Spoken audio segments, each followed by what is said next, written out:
Welcome to Amit Things. In this video we will see how we can run HTML on Visual Studio 2026. So let us see.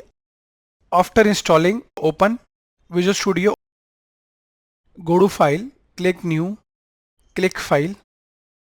Now you will get various options. Here for an HTML file you can click here HTML page and click Open.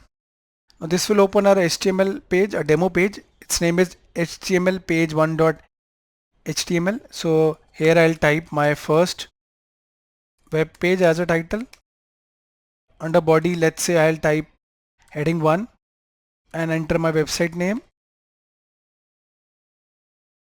Here also type we provide free study material. So I'm just adding a demo text. That's it. Go to File, click Save.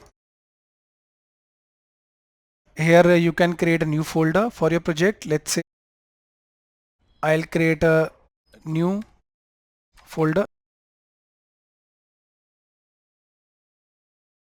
Within this, I'll add my file and let's say I'll name it index.html. Click Save. Okay, now to run it, right click and select View in Browser. And it's visible here. This was the code, I hope you remember. My first web page was the title and the rest was my heading 1 and a paragraph, that is a line. Okay, so here it is.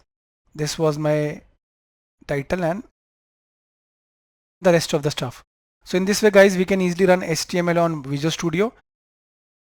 For a free HTML and Visual Studio tutorial, refer to the links in the description of the video.